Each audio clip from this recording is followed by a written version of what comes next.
copyrighted program created by the Rio Grande Oil Company. Los Angeles Police calling all cars. Attention all Los Angeles County Sheriff's cars. Broadcast 156. Investigate the nude body of a man found in Latigo Canyon. No clues as to identity except one red necktie found on his neck. That's all. Rosenquist.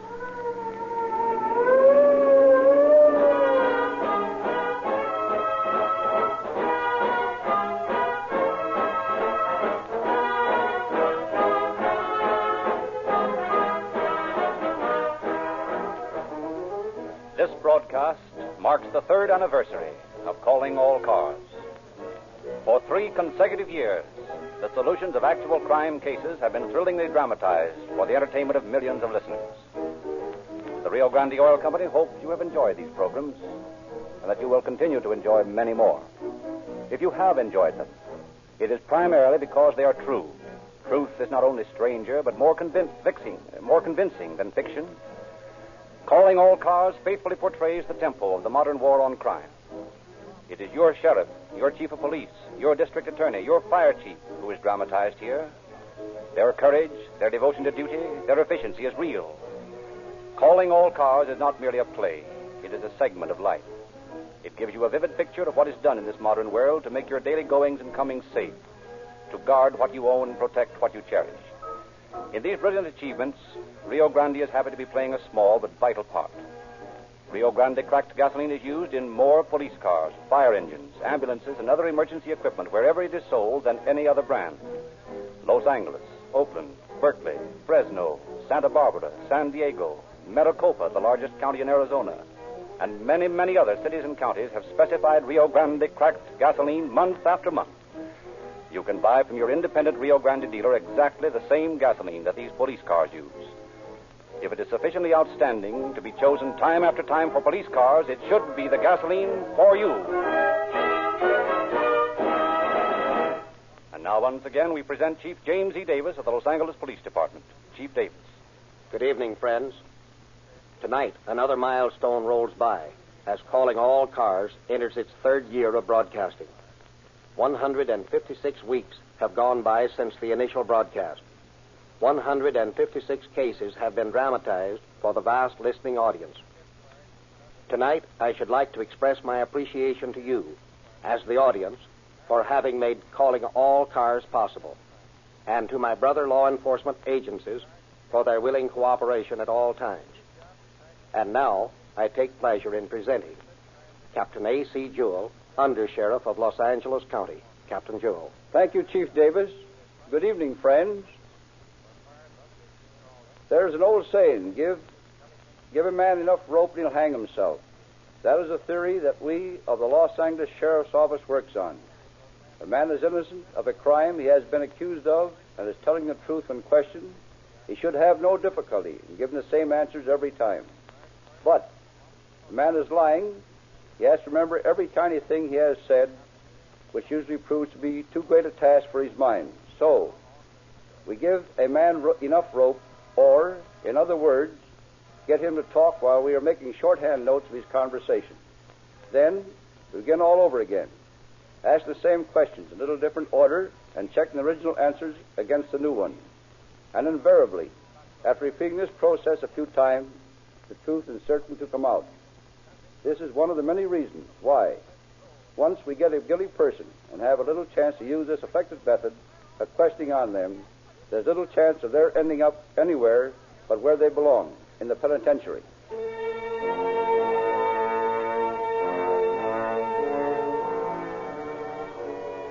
December 28, 1931. Over the Santa Monica Mountains, huge purple rain clouds move in from the ocean. Thunder mutters sullenly. Forked lightning stabs from the heavens intermittently, lighting the tangled, brush-filled ravine that is Latigo Canyon. Then rain. Heavy, blinding rain that sends a great torrent of water roaring through the mountains to sweep trees, brush, massive boulders before it into the sea. On a small road leading out of Latigo Canyon, a Model T Ford sedan crawls to a shuddering halt.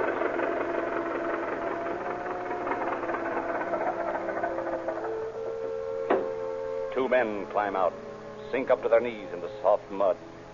We gotta hurry. The storm's getting worse. Here, come on. Give me a hand with him. Okay. I'll take his leg. Hey, you gonna leave the tie on him? Yeah, sure. Can't waste any time. Come on. All right. We'll carry him over here by the cliff. Come on. Hurry. Oh. Okay. Hey, this is all right. Now, over the edge. Shall I throw his clothes over, too? Oh, no. We'll get rid of them later somewhere up the road. Now, let's get out of here. We gotta hurry or we'll get caught here by the rain.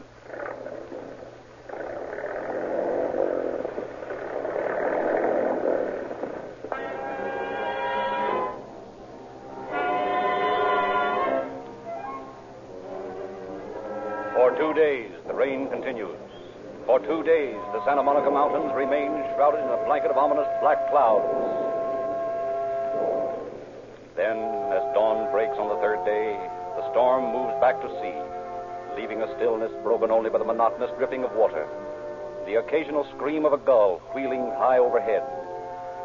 In the little sheriff's substation of Malibu Canyon, Deputies Chapman and Nestor are preparing to drive into Santa Monica Station when a car slides to a skidding stop in front. A man climbs out, hurries to the door. Looks like we got visitors, Ed. Yeah, in a hurry, too. Are you the sheriff? Well, not exactly the whole sheriff, but I'm in charge here. Well, you'll do. There's a body up the road. A dead body. What? Yeah. And it hasn't any clothes on it. Now, wait a minute, mister. Take it easy. Well, I'm so doggone out of breath that I can't talk very well. You say there's a body in the road? Yeah. Where? Up in Latigo Canyon. It hasn't any clothes on it. So you said. Oh, I didn't find it. Brown did. One of the boys working on the road with me. But he said he didn't have any clothes. I think we better go out there and take a look, Joe. I can take you back to the camp in my car if you want to. The fellow that found it's waiting up there. No, we'll follow you in our car. Save you the trip back. Brown says it looks like murder. What made him say that? Because the body didn't have any clothes except a necktie around his neck. All right, you go ahead and we'll follow. And don't try to break any speed records on these roads. It's too slippery. No, sir. I won't. You just follow me.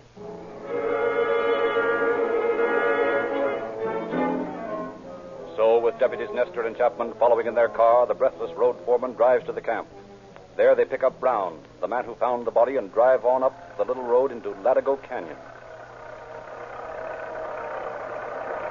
It's just up the road a ways, around that bend. Sure we can get all the way in the car? Yeah, the road's all right. You can make it. How'd you happen to find the body, Brown? Well, I was walking along inspecting the roadbed to see what damage the rain had done.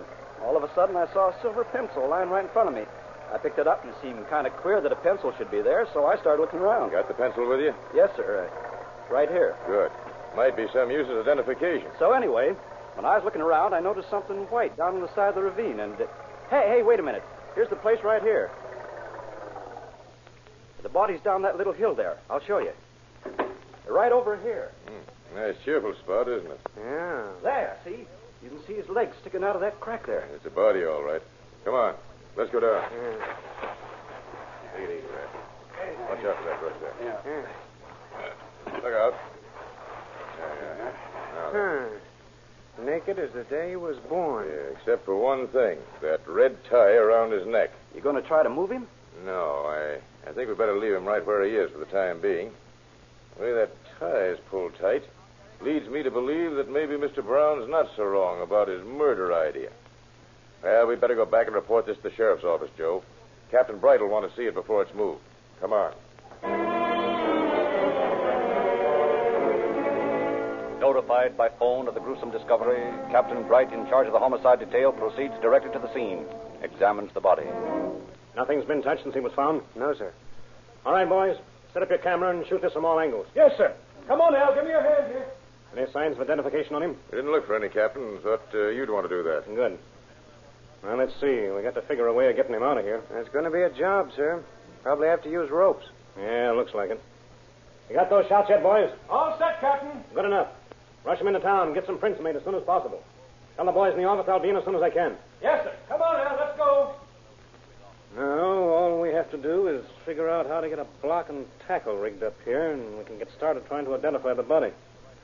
Both of which are liable to prove tough jobs.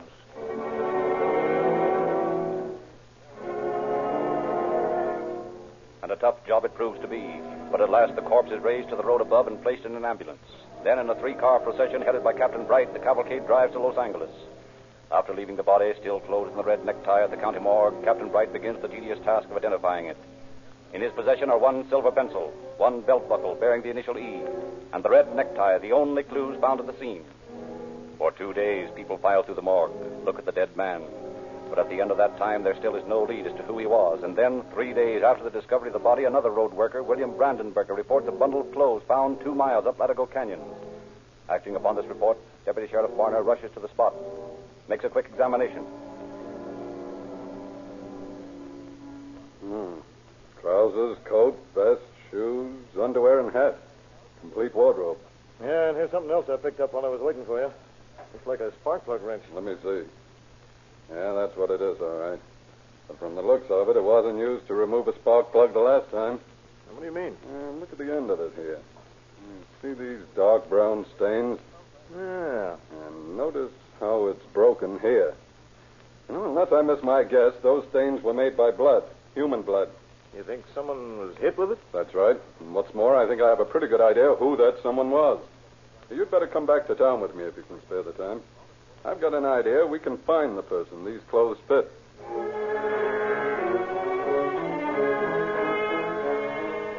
And Deputy Sheriff Barner proves to be right when the clothes are found to fit the mysterious corpse in the county morgue.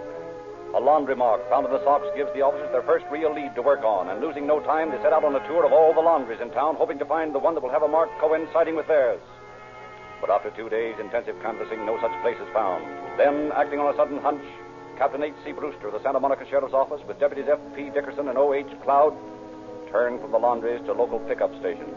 And the very first place they go in Sawtell, their luck changes. Why, sure, I know them clothes. They're little Jack Irwin's. I'd know them any time. You know where this Irwin lives? Sure, over at the soldier's home. He's a veteran. Anybody over there know them clothes, too. Everybody knows little Jack. Thanks a lot. Oh, I may want to ask you a few questions a little later. You here all the time? Sure thing. Anytime you want me, I'm right here. That's fine. Come on, boys. Let's take a ride over to the soldier's home.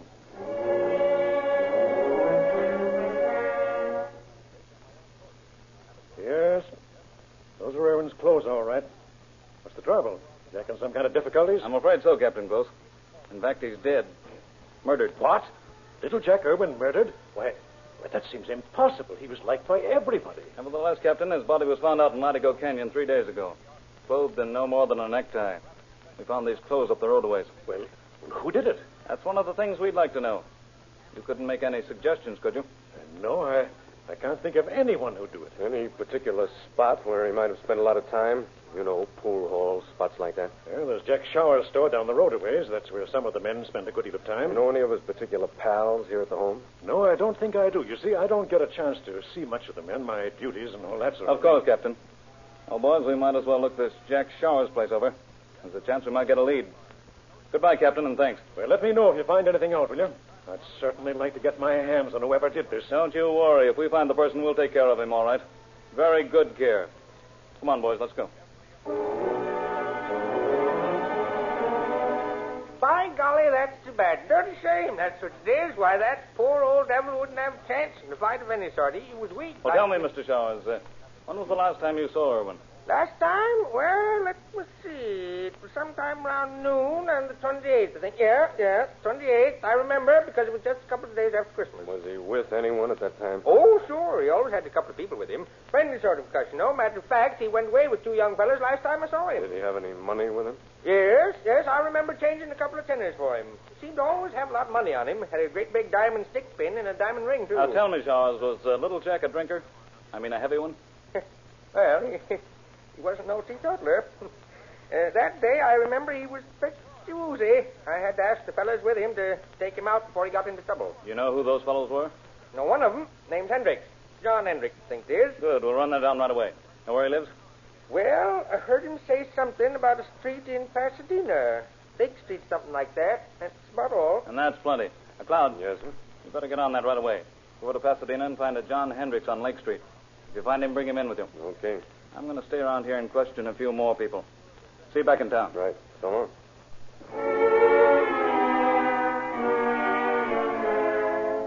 Thus, the first real progress on the bewildering enigma of Latigo Canyon. While Deputy Cloud speeds to Pasadena in search of the suspected John Hendricks, Brewster and Dickerson ask innumerable questions of inmates of the home.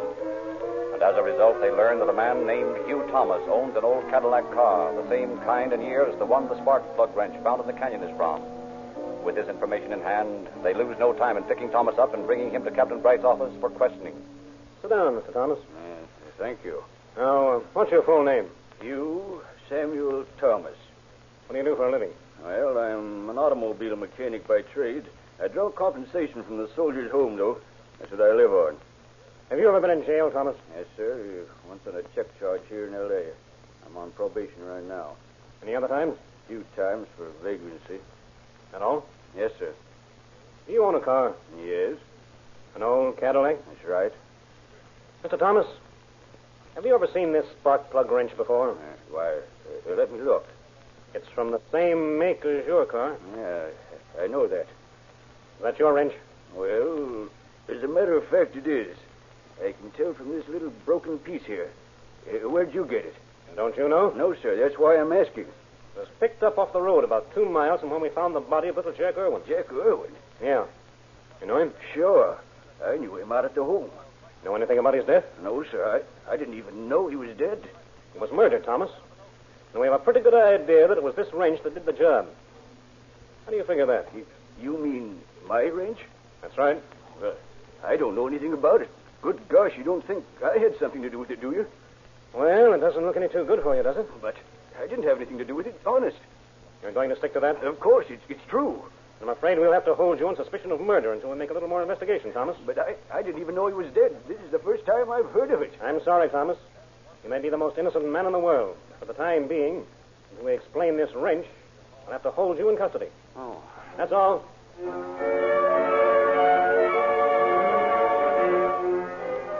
Hugh Thomas is placed in jail, still denying any knowledge of the crime. And Captain Bright, Brewster, Deputies Cloud and Dickerson renew their investigation. Then, in Pasadena, Cloud locates a man who admits his name is Hendricks, but denies any knowledge of the crime. In Captain Bright's office, the men question him. Your name is John Hendricks? That's right. I understand you're quite a friend of little Jack Irwin out at the soldier's home. You must have the wrong guy, then. I don't know any little Jack anybody. You don't know that little cripple fellow out there? There's a lot of cripples out there. That doesn't answer my question. I asked if you knew little Jack Irwin. And I told you no. Isn't that enough? No, not by a long ways. How about Jack Shower? You know him, don't you? Oh, sure. Hang around there much? Part of the time, yes. Were you in there the 28th of last month? Well, how should I know? I can't remember dates. You'd be a lot better off if you made an effort to remember that one. Well let me see. The 28th? Yeah, I think I was. That's better. Anyone else with you? Sam, that's all. Sam who? Sam Schwartz, the guy I know. Was little Jack with you? I told you about a dozen times I don't know any little Jack. You're getting pretty hot under the collar for no reason. Well, I don't like to be pinned down with a lot of questions. Why? Too hard to think of answers to them? No, it's just annoying, that's all. Was this Sam Schwartz drinking with anyone besides you? Well, I guess he was. I don't remember. Did you see an old man with him? A fellow with one leg shorter than the other? I don't know. Did you know little Jack had been killed? I read about some guy being killed last week. Is that the guy you mean? Yeah. Little Jack Irwin. Well, all I know was what I read in the paper. How'd the paper say he was killed? Something about his being strangled with his tie. That's all you know about little Jack? Yes. Where can I find this Schwartz man to talk to? I don't know. Sure? You heard me. I said I don't know. All right, Hendricks. I'm not going to waste any more time with you. When you decide to remember a few things, send word to me. Until then, I've reserved a nice cell for you upstairs. Take him away.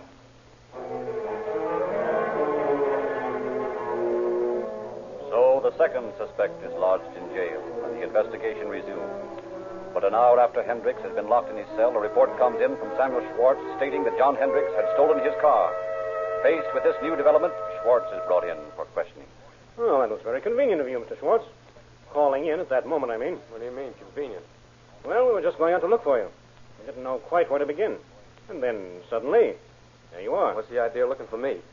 Your friend Hendricks mentioned you a few times when we were questioning him. Thought you might be able to clear up a few things. Hendricks ain't my friend any longer. He stole my car. He used to be your friend.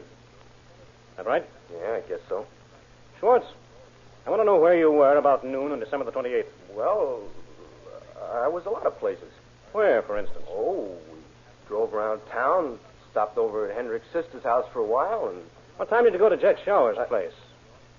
Did Hendricks say we were in Shower's place? It doesn't matter what Hendricks said. What do you say? Well, I don't know what time it was. We were there for a while. Were you with little Jack Irwin? No, I was with Hendricks. But you bought little Jack a couple of drinks, didn't you? No, sir. I don't remember that. Where does Hendricks' sister live, Schwartz? I don't see why I should tell you that. What's she got to do with all this? I don't know yet. I want to know where she lives. Well, she's got a little place over at 115 Beauville. 115 Moville, huh? All right, Schwartz. I'm going to have to keep you here for a while till I talk to her. Maybe she can straighten things out for us. I don't see how she... Is that all you want to say? Yeah. All right, Brewster. Book this man on suspicion of murder. Suspicion of murder? What are you trying to pull here? Nothing, Mr. Schwartz. Nothing at all. You just go along with Brewster here. I'll tell you all about it later.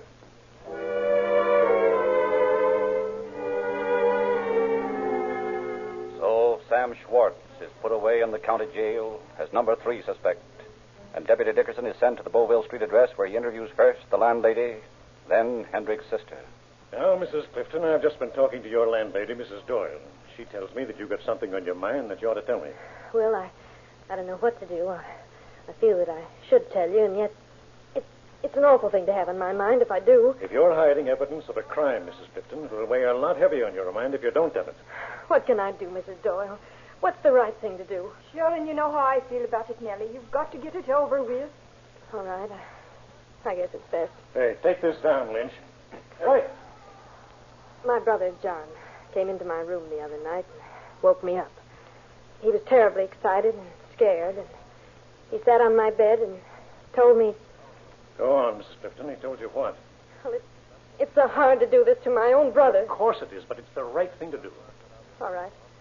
He told me that he was afraid, and he asked me if I'd read about the murder of the old man in the papers. Yes? I told him I had, and then I looked at his eyes, and I knew what he was afraid of. I knew right then. And I asked him if he'd done it. He said, yes. He and Sam. Meaning Sam Schwartz? Yes. And I asked him why he'd done it. And he said that he and Sam had been over at some place drinking with this man, and that the man got drunk, and the proprietor asked him to take him out, and they did, out in their car, and they started riding around to sober him up. Then he got abusive and started trying to steer the car off the road and a lot of things, and John picked up a wrench from the floor and hit him. Not hard, but just to quiet him. Well, what happened then? Well, John said that they drove around some more, and then this man started getting mean again, so they stopped the car and they started to get out. There was a struggle or something, and John hit him again.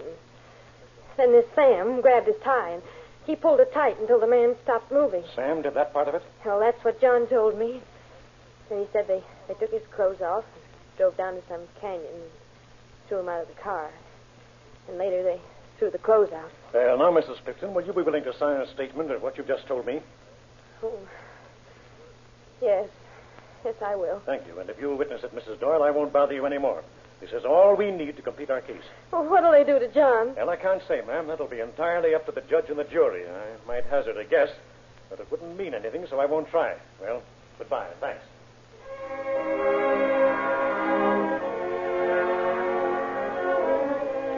Armed with a full confession from Hendricks' sister, the first suspect, Hugh Thomas, is released, and Captain Bright feels the evidence strong enough to bring the men to trial. Then, suddenly, in the midst of it, a sudden new development throws the courtroom into confusion. George Morgan, a prisoner in the county jail on charges of murder, calls Attorney Cooper and Deputy Sheriff Brewster to his cell and makes a startling statement. You guys are trying to hang the wrong guy for that Irwin job. What do you mean by that, Morgan? Just what I said. Those fellas didn't do it. I did. You did? Sure, me and a friend was driving a car, and we ran over him. We were scared to report it, so we drove him out to a place and threw him out. You and who else? A guy I know. What's his name? His name? I don't remember. Oh, yeah, Keller. That's it. Who was driving the car? He was, Keller. He didn't see the guy until we hit him. Where were you when you hit him, Morgan? Out by the old soldier's home on the road there. And where was the place you threw the body? I don't know exactly. It was a typical mountain road down by the beach. You're in the same tank with John Hendricks, aren't you? Yeah. What's that got to do with it? How much did he pay you for this? Say, what are you talking about? I'm making a confession to save some innocent guys from hanging, that's all. You're pretty certain to go up on the murder charge you're in for now, aren't you, Morgan? Yeah, I guess so. So one more murder wouldn't make much difference to you. I don't get it. All right, I'll put it in plainer words. You and Hendricks have been together in the same tank. Some way or other, Hendricks has talked you into taking the rap for him. Isn't that right? No, that's not right. It seems to me this is a pretty funny place when a guy can't even confess to a killing without being handed the third degree.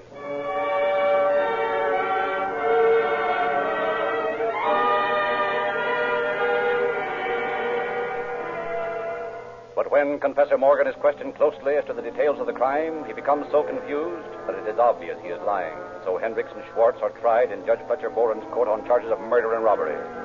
And at 11:30 on the morning of March 19th, 3 months after the brutal slaying in Latigo Canyon, the jury files in, hands the verdict to the court clerk. Will the clerk read the verdict, please?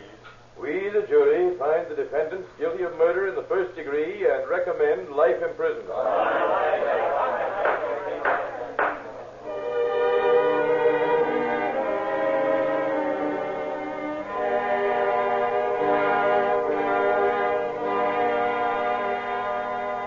Sam Schwartz and John Hendricks were sentenced to San Quentin for life, with an added clause stating that no parole should be given.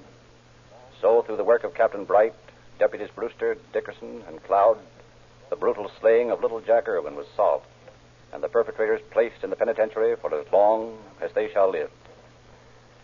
In our 3 years' association with law enforcement agencies, we have developed profound respect for the efficiency of the men on the firing line who guard your life and property against fire, accident, and crime. They take no chances of failure in the trust the public imposes. Every man must be alert and ready for action. Every car roadworthy and ready to go. We feel it is no ordinary testimonial when these masters of efficiency themselves show their respect for our products by using Rio Grande cracked gasoline in more police cars, fire engines, ambulances, and other emergency equipment wherever it is sold than any other brand. You will find Rio Grande cracked gasoline just as capable of police car performance in your car. And Sinclair motor oils just as dependable. Sinclair Pennsylvania and Sinclair Opaline are both thoroughly de-waxed, de-jellied motor oils in refinery-sealed, tamper-proof cans.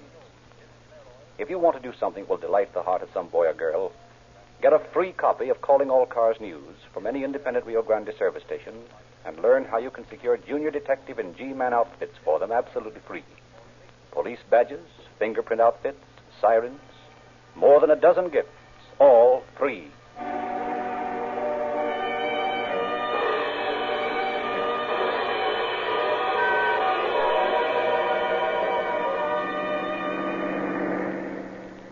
Los Angeles Police calling all cars. Attention all Los Angeles County Sheriff's cars. A cancellation broadcast 156 regarding a body found in Latigo Canyon.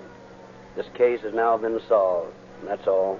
Rosenquist.